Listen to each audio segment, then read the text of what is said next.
अच्छा, मैं थोड़ा सा दोबारा इसमें जो है वो कुछ प्रॉब्लम आ रहा था, तो मैं इसमें दोबारा जो है वो शेयर कर देता हूँ कि इस सरफेस को हमने कहा था फ्लैंक सरफेस, और इसका जो एंगल बन रहा था दिस वन, और ये सरफेस जो है टूल की जहाँ पे वर्क परफॉर्म हो चुका है, that is this is machine surface. तो फ्लैंक सरफेस और जो मशीन सरफेस के दरमियान एंगल बन रहा है इसको हम क्लियरेंस एंगल या रिलीफ एंगल कहते हैं। और दूसरा ये रैक सरफेस थी, और इसका जो एंगल बन रहा था नॉर्मल के साथ, इसको रैक एंगल मैंने कहा था। और यहाँ पे मैं इसलिए ड्रॉ नहीं कर रहा बिकॉज जो नेक्स्ट मैं चीज़ समझाना चाह रहा हूँ वो उसमें वो काफ़ी सारे वो जब सारा रेड हो जाएगा, तो ये आप लास्ट स्लाइड से देख सकते हैं कि रैक एंगल क्या था। फिर पॉजिटिव रैक एंगल हो सकता है, नेगेटिव हो सकता है। अभी नेक्स्ट आ जाते हैं शेयर एंगल, एक टर्म थी शेयर सरफेस। कौन सी सरफेस है? होता इस तरह से है कि जब टूल कट कर रहा होता है, टूल सा टच हो रहा है, जो टूल की एज है वो मटेरियल को रिमूव कर रही है, मटेरियल को कट कर रही है, तो उस पर फोर्सेस एक्ट हो रही हैं, प्रेशर एक्सर्ट हो रहा है, तो वहाँ पे शेयर टाइप डिफॉर्मेशन हो रही है। शेयर टाइप डिफॉर्मेशन मीन्स के मटेरियल जो है वो डिफॉर्म हो रहा है या रिमूव, मटेरियल का रिमूवल हो रहा है। डिफॉर्मेशन का वर्ड यू नो कि जिस तरह से यानी कि मटेरियल की जो शेप है उसके अंदर चेंजिंग आ रही है, उसकी शेप चेंज होना, उसको हम डिफॉर्मेशन कहते हैं। तो यहाँ पे तो जो है मटेरियल रिमूवल हो रहा है, तो इसलिए उसने जो है डिफॉर्मेशन का वर्ड यूज़ किया। तो जिस स्पेस पे, जिस जगह पे, जिस पोजीशन पे, जिस लोकेशन पे टूल की जो जो टूल टिप है जो टच हो रही हो जहाँ पे, तो जिस स्पेस पे टूल टिप टच हो रही होगी वो बेसिकली उस जगह पे शेयर टाइप डिफॉर्मेशन हो रही होगी। तो उस उस प्लेन को हम शेयर प्लेन कह देते हैं। यानी कि अगर मैं इसको अज्यूम करूं, ये अभी मेरे फ्रंट एंड जो है वो शो हो रहा है, अगर मैं इसको अज्यूम करूं कि मैं इसको टॉप से विजुलाइज कर रहा हूं, तो इफ आई अगर मैं इसको टॉप से विजुलाइज कर रहा हूँ, तो अगर ये वर्क पीस है, मैं टॉप व्यू उसका बनाने की ट्राई कर रहा हूँ, और ये टूल है, ठीक है। इफ आई से कि ये वर्क पीस है और ये टूल है, दिस इज टॉप व्यू। तो ये जितनी जगह पे टूल की टिप टच हो रही है, यानी तो वर्क पीस के साथ, तो दैट इज बेसिकली वो स्पेस जो है वो उसको हम शेयर प्लेन कहते हैं, शेयर प्लेन। तो अभी ये मुझे एक साइड उसकी, ये जो इस डायग्राम के अंदर मुझे उसका साइड व्यू नज़र आ रहा है, so it is not very clear, but you can assume कि ये जो शेयर प्लेन यहाँ पे शो किया हुआ है, ये बेसिकली वो पूरी स्पेस है, वो पूरी लोकेशन है जहाँ पे टूल की टिप वर्क पीस के साथ टच हो गई। ओके, ये आपका शेयर प्लेन हो गया। और इस शेयर प्लेन का जो हॉरिजॉन्टल के साथ एंगल बन रहा है, जिसको फाई से शो किया यहाँ पे, that is called as shear angle. Okay, okay, अब तीन सरफेसेस अभी तक हमने डिस्कस कर ली है। दिस वन फ्लैंक सरफेस, जिसका एंगल जो मशीन सरफेस के साथ बनना था उसको हमने कहा था रिलीफ एंगल या क्लियरेंस एंगल। और दिस वन रैक सरफेस, जिसका एंगल नॉर्मल के साथ बन रहा था उसको हमने नॉर्मल रैक एंगल, जिसको उसको हमने रैक एंगल कहा था। और वो रैक एंगल पॉजिटिव भी हो सकता है और नेगेटिव भी हो सकता है, वो मैंने आपको थोड़ा सा उसमें ड्रॉ किया किस तरह से। और थर्ड वन ये शेयर प्लेन बन रहा है, ये इसका जो एंगल बन रहा है फाई से शो किया, दिस इज शेयर एंगल। अब यहाँ पे इस डायग्राम के अंदर अगर मैं देखूं, ये जो शेयर एंगल फाई है, और फिर अगर मैं इस डायग्राम के अंदर ऑब्जर्व करूं, तो इसके अंदर जो रेक एंगल है वो डिफरेंट बन रहा है इस जगह पे, और यहाँ पे रेक एंगल जो है वो बिल्कुल ही डिफरेंट बन रहा है। रेक एंगल क्या था कि इस जगह पे अगर मैं नॉर्मल लाइन ड्रॉ करूं, तो इसका जो एंगल बन रहा है, इफ आई सी, तो यहाँ पे जो रेक एंगल है वो that is about 45 degree. I can say just I am saying this कि 40 डिग्री, 45 डिग्री या मोर देन 30 डिग्री बन रहा है। और यहाँ पे जो रेक एंगल है दैट इज अबाउट 0, यानी तकरीबन 0 डिग्री पे रेक एंगल शो किया हुआ। तो अब इसमें मैं बताना ही चाह रहा हूँ कि जिस तरह से आप रेक एंगल, टूल का जो रेक एंगल है वो चेंज होगा, उसी तरह उससे अकॉर्डिंग टू दैट जो चिप की जो शेप है, जो चिप फॉर्मेशन मैकेनिज्म है वो भी चेंज हो जाएगा। जिस तरह से इसमें शो किया हो कि चिप फॉर्मेशन और तरह से हो रही है, और इसके अंदर चिप फॉर्मेशन और तरह से विजुलाइज हो रही है। Like you can see here, यहाँ पे टी सी और टी सी जो शो किया उनमें भी डिफरेंस आ रहा है। फर्दर एक और डिफरेंस क्या आ रहा है कि ये जो एंगल बन रहा है, ये शेयर प्लेन और इस हॉरिजॉन्टल सरफेस के दरमियान ये जो एंगल है this is smaller, okay, and here this angle is larger. यहाँ पे शेयर एंगल जो है वो लार्जर शो किया हुआ, यहाँ पे शेयर एंगल स्मॉलर शो किया हुआ। और फर्दर यहाँ पे रेक एंगल जो है वो that is very less about zero, और यहाँ पे जो रेक एंगल है that is larger than this case. तो अब इसमें ये मैं स्मॉलर लार्जर एंगल्स क्यों बताना चाह रहा हूँ कि बिकॉज जब शेयर एंगल जो है if it is higher like this case, तो जो शेयर प्लेन है that will always be that will also be smaller, और लोअर फोर्स जो है लेस फोर्स जो है वो एक्ट करेगी, वो टूल को चाहिए होगी वर्क पीस को रिमूव करने के लिए। फॉर एग्जांपल ए केस में शो किया हुआ है, यानी कटिंग फोर्सेस जो रिक्वायर होंगी टूल को रिमूव करने के लिए that will be lower. Obviously cutting forces कम होंगी तो जो पावर रिक्वायरमेंट है that will also be lower, और जो हीट प्रोड्यूस हो रही होगी, टेम्परेचर प्रोड्यूस हो रहा होगा, चिप गर्म हो रही है या टूल की टिप जो है वो हॉट हो रही है, that will also be less.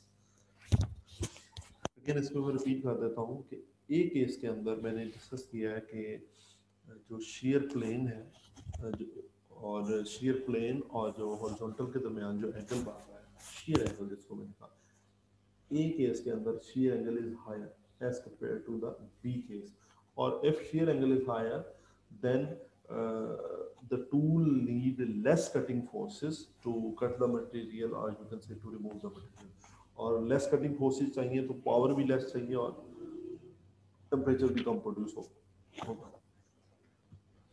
और अगर स्मॉलर एंगल है, शेयर एंगल स्मॉलर है एज इन दिस केस, जिस तरह के बी केस के अंदर स्मॉलर एंगल शो किया हुआ, तो अगर शेयर एंगल स्मॉलर है उसमें एक तो जो शेयर प्लेन बनेगा वो दैट विल बी लार्जर। ठीक है, फॉर एग्जांपल जिस तरह से यहाँ पे शो किया जो शेयर प्लेन टी नॉट जो टी सी है, sorry T C, that is larger in B as compare to A case. तो शेयर प्लेन जो है that will be larger. Further shear plane के लार्जर होने के अलावा हायर फोर्सेस रिक्वायर होंगी जब शेयर प्लेन जो है वो, जब शेयर एंगल जो है वो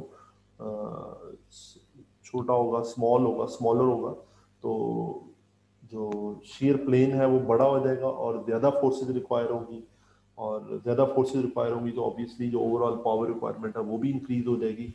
एंड फर्दर जब ज़्यादा फोर्सेस रिक्वायर होंगी, ज़्यादा रबिंग होगी, तो जो टेम्परेचर प्रोड्यूस होगा चिप्स पे और टूल की टिप पे that will also be higher.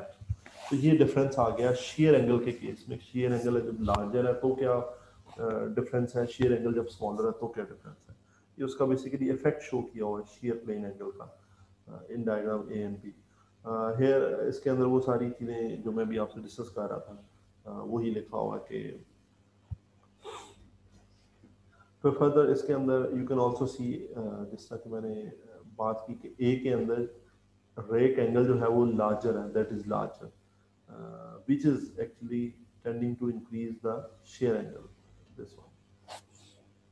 ये जो मैं आपसे डिस्कस कर रहा था कि शेयर एंगल जो है वो if it is larger than अगर रेक एंगल अगर लार्जर है तो शेयर एंगल भी लार्जर हमें मिल रहा है, अगर रेक एंगल स्मॉल है तो शेयर एंगल भी जो हमें वो स्मॉल मिल रहा है। एनी हाउ ये थोड़ा सा रेक एंगल का थोड़ा सा डिस्कस कर लेते हैं जो मैं आपको पॉजिटिव और नेगेटिव रेक एंगल्स का बता रहा था।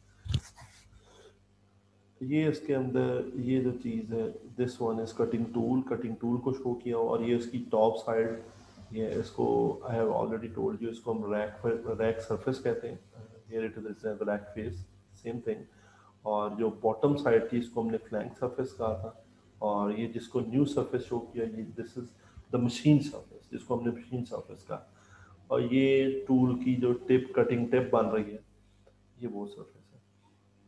ओके, रैक सरफेस का ये रैक सरफेस दिस वन, ये मैं इस पे एक लाइन खींच लेता हूँ, ये मैंने स्ट्रेट एक लाइन खींची, इसका जो एंगल मान रहा है वर्टिकल लाइन के साथ दिस वन, तो अल्फा शो किया, this angle is called as rake angle, जिसको अल्फा से शो किया हुआ। और अभी इस केस के अंदर रैक एंगल पॉजिटिव है। जो नेगेटिव रैक एंगल ये इसके अंदर आ गया है जो मैं ड्रॉ करने की कोशिश कर रहा था but I couldn't draw that, ये रैक एंगल यहाँ पे इस जगह पे रैक एंगल को है उसको नेगेटिव शो किया हुआ।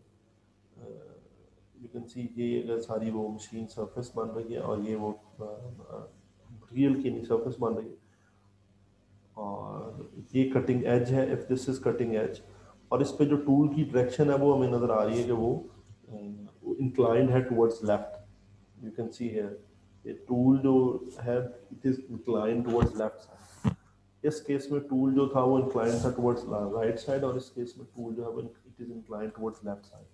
तो अब जो एंगल बन रहा है this is negative rake angle. ये जो एंगल बन रहा है alpha, this is negative rake angle because जो टूल की जो टूल जो है वो इट इज इंक्लाइंड या ये लेफ्ट साइड पे एग्जिस्ट कर रहा है जो नॉर्मल पे।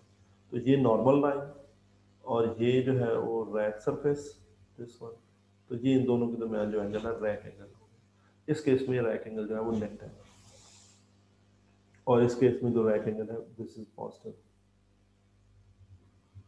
ओके, पॉजिटिव रेक इससे पहले हमने डिस्कस किया था कि शेयर एंगल जब पॉजिटिव होगा, शेयर एंगल हाइयर होगा या शेयर एंगल स्मॉलर होगा तो उससे क्या फ़र्क पड़ सकता है।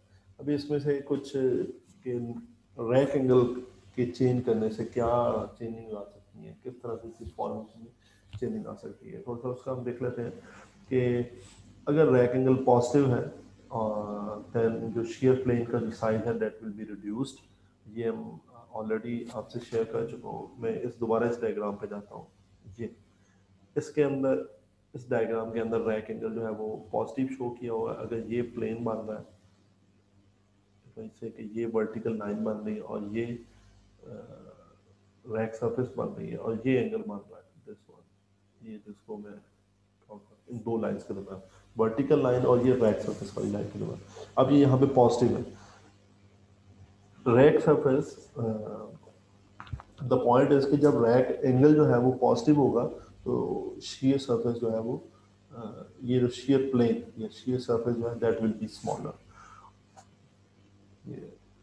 यस, तो यानी कि रैक एंगल पॉजिटिव होने से शेयर प्लेन का जो साइज है that will be reduced, that will be smaller.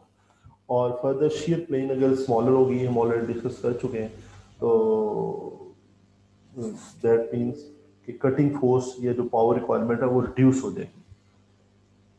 ये अब सिमिलर हो गया जिस तरह वहाँ पे मैंने बात की कि अगर शेयर साइज लार्ज होगा, शेयर साइज जो शेयर एंगल लार्ज होगा, शेयर एंगल कब लार्ज होगा जब रैक एंगल जो है वो पॉजिटिव होगा।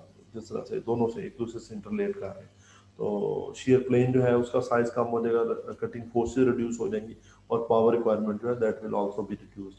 फर्दर शार्पर कटिंग परफॉर्म हो जाएगी, लोअर स्ट्रेन यानी जो स्ट्रेन प्रोड्यूस होगी that will be less, and further has adverse effect on the strength of tool। यानी इसका जो effect it has adverse effects on the tool strength। anyhow हमारे जो कुछ जो important चीज़ें थी these are this one कि कटिंग फोर्स रिड्यूस हो गई है, शेयर प्लेन का साइज रिड्यूस हो गया, पावर रिक्वायरमेंट रिड्यूस हो गई, और ये पॉजिटिव रैक एंगल शो किया हुआ।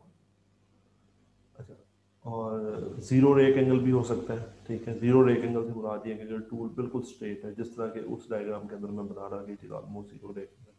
अच्छा, हम नेगेटिव रेक एंगल पे देख लेते हैं। नेगेटिव रेक एंगल पे क्या हो सकता है कि नेगेटिव रेक एंगल पे जो शेयर प्लेन का जो साइज है that will be increased, and further cutting forces जो है वो उनकी रिक्वायरमेंट हाई होगी और power requirement will also be high, और it can increase the strength of cutting है।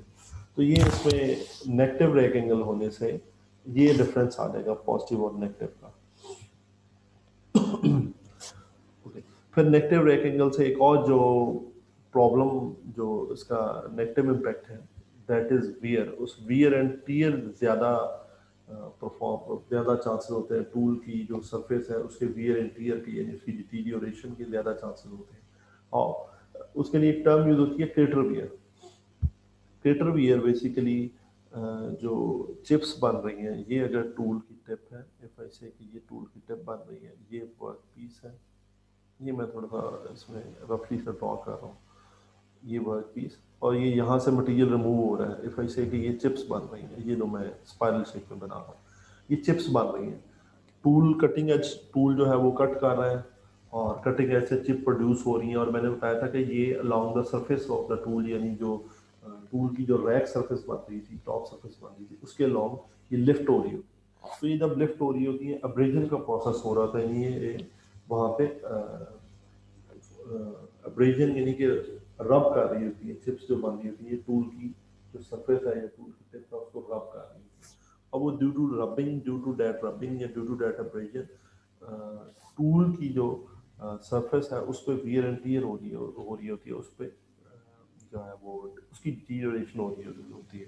दैट फॉर दैट जो प्रोसेस है उसके लिए केटर वियर का वर्ड यूज होता है।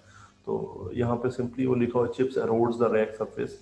erodes मीन्स erosion का जो आपने वर्ड पढ़ा होगा, या you can use the word के रबिंग हो रही है जिसकी वजह से उसके कुछ पार्टिकल्स को रिमूव कर रही है, उसकी सरफेस को डिटीरियोरेट कर रही है। ओके ये यानी, और ये कब ज़्यादा चांसेस होंगे जब आपके पास रैक एंगल जो है वो नेगेटिव होगा। ये यहाँ पे इसके अंदर रैक एंगल नेगेटिव शो किया हुआ है, यू कैन सी। ये जो टूल की सरफेस बन रही है जिसको हमने रैक सरफेस कहा था, and this is the normal line, तो ये एंगल शो किया अल्फा।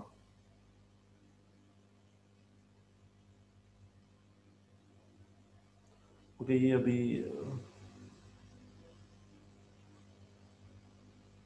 ये सारे वही पैरामीटर्स जो हम डिस्कस कर चुके हैं। सॉरी, मुझे नहीं पता था कि एनिमेशन स्लाइड में ऐड हुई है, otherwise I will remove that. ये T naught depth of cut, ये जिसकी मैंने बात की कि जितनी डेप्थ तक टूल जो है वो कटिंग परफॉर्म कर रहा है, जितनी डेप्थ तक टूल की फीडिंग हुई है। ये इफ दिस इज, अगर मैं इसको कह देता हूँ ये ओरिजिनल डेप्थ है, यानी ये इनिशियल डेप्थ, ये फुल डेप्थ। इफ आई से इट इज टी कह देते हैं, लार्ज टी डिफ्रेंशिएट करने के लिए। और जितनी डेप्थ तक टूल जो है वो परफॉर्मेंस कर रहा है, कटिंग परफॉर्म कर रहा है या मटीरियल को रिमूव कर रहा है, that is depth of cut. और यहाँ पे उसने उसको नेम दिया अनडिफॉर्म चिप थिकनेस, यानी कि ये वो अभी स्पेस है, ये वो अभी उस जगह पे विड्थ है जहाँ पे अभी चिप फॉर्मेशन नहीं हुई। ओके इसी जगह से चिप फॉर्म हो रही है, और उस चिप की जो विड्थ अभी एक स्टूडेंट ने क्वेश्चन किया था वो कि वो सर सेम होगी डिफरेंट होगी, तो date can be different, mostly that will B, usually that will be different. Because आपने अगर आप उस फिनोमेना को विजुलाइज करें तो जो चिप्स जो बन रही होती हैं वो डिफरेंट शेप्स में या डिफरेंट वो चेंज हो रहा होता है उनका जो जो वेट था, और वो सारा डिपेंडिंग अपॉन टूल एंगल या डिपेंडिंग अपॉन फीडिंग स्पीड, तो उसके अंदर। ओके एनी हाउ जो चिप की थिकनेस होगी दैट विल बी, उसको टीसी से शो किया हुआ है, और अल्फा रेक एंगल शो किया हुआ है, और फाई शेयर एंगल शो किया हुआ है, और ये क्लियरेंस एंगल शो किया है। इसमें हमने जो मोस्टली जिन दो चीज़ों पे फोकस किया वो रैक एंगल और शेयर एंगल पे। रैक एंगल पॉजिटिव होगा तो क्या इम्पैक्ट हो सकते हैं, नेगेटिव होगा तो क्या इम्पैक्ट हो सकते हैं, इस तरह यानी कटिंग फोर्सेस की रिक्वायरमेंट क्या है, या क्या टूल की जो कटिंग परफॉर्मेंस है वो क्या रहेगी। इस तरह जो शेयर एंगल है उसका हमने डिस्कस किया कि अगर हायर शेयर एंगल है तो क्या जो है चिप फॉर्मेशन पे क्या डिफरेंस आ सकते हैं, और अगर स्मॉलेस्ट शेयर एंगल है तो what will be the difference. Okay ये चिप थिकनेस रेशो एक टर्मिनोलॉजी शो की हुई है, denoted by small r. This is basically the ratio of the undeformed chip thickness to the deformed chip thickness. Undeformed chip thickness हमने किसे कहा था, ये जो मैंने डेप्थ ऑफ कट कहा था, यानी वो जगह जहाँ पे अभी डिफॉर्मेशन प्रोड्यूस नहीं हुई, तो इसलिए मैंने इसको अनडिफॉर्म चिप थिकनेस भी कह सकता हूँ मैं इसको। तो the ratio of undeformed chip thickness which is noted here by T naught to the deformed जो chip है उसकी thickness T naught over TC that is can be termed as chip thickness ratio। और ये उसके लिए एक simple सा formula है, R equals to T naught over TC, और इसमें सिंपली T naught, ये जो यहाँ मैं ड्रॉ कर देता हूँ, ये मैंने इसको ड्रॉ किया, इस ये जो यहाँ पे ये मेरे पास प्लेन बना है इसको ड्रॉ किया, ये बेस आ गई यहाँ पे, this is base, I say B, and this is perpendicular, ये टी नॉट है वो परपेंडिकुलर बना है, और ये दिस इज हाइपोटेन्यूज। तो ये बेसिकली उसमें नेक्स्ट इसको ये, तो ये उसके अकॉर्डिंग ये शो किया हुआ है T naught equals to this and cos five minus alpha, ये इस एंगल को माइनस करते हैं। ओके फिर यहाँ पे ये मेंशन किया और T naught does not equal to T C, ये जो मैं ऑलरेडी आपसे बात कर रहा था कि टी नॉट जो अनडिफॉर्म चिप की थिकनेस है और जो डिफॉर्म चिप की थिकनेस है, दैट विल बी डिफरेंट.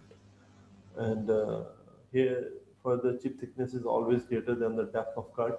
यानी जो उस ये अब टोटल वर्क पीस की डेप्थ की बात नहीं हो रही, टोटल वर्क पीस की डेप्थ तो डिफरेंट है. ये जो डेप्थ ऑफ कट यानी कि एक जो मैं बात कर रहा था कि उसका साइज एक्सपैंड हो सकता है, कंपैक्ट हो सकता है, ये उसको क्लियर किया हुआ है कि जो डेप्थ ऑफ कट होगी, यानी कि अगर जिस तरह फर्स्टली आप प्रोफेशन परफॉर्म करते हैं, आपने प्रैक्टिस क्लास में डिस्कस किया होगा कि पहले आप रफ कटिंग परफॉर्म कर रहे होते हैं, यानी रफली टर्निंग को जिस तरह परफॉर्म कर रहे होते हैं, तो वो जो रफली आप परफॉर्म करते हैं तो स्टार्ट में आप थोड़ा सा डेप्थ ऑफ कट देते हैं कुछ फ्यू मिलीमीटर्स के अंदर. तो वो जो एक साइकिल के अंदर या एक फीडिंग एक दफ़ा फीडिंग करते हुए जो आप डेप्थ होगी, ये उस डेप्थ ऑफ कट की बात कर रहा है, टोटल डेप्थ ऑफ कट की बात नहीं कर रहा. मेरा इसमें कहने से मतलब ये है कि आप एक दफ़ा फीडिंग करते हैं, फिर देन सेकंड, फिर थर्ड, इन 3 दफ़ा फीडिंग करके अपनी फाइनल डेप्थ दे देते हैं. तो ये उस टोटल डेप्थ फीडिंग डेप्थ की बात नहीं हो रही, ये बल्कि जो एक सिंगल टाइम में जो डेप्थ ऑफ कट है उसकी बात हो रही है. तो for a single depth of cut, chip thickness will always be greater than the depth of cut, because वो चिप्स रिमूव होगी, वो एक्सपैंड हो चुकी थी, उनका जो साइज है वो बड़ा हो चुका होता है. ओके, ये फिर सर ये डेप्थ ऑफ कट एक दफा बता दें। Sorry, depth of cut sir.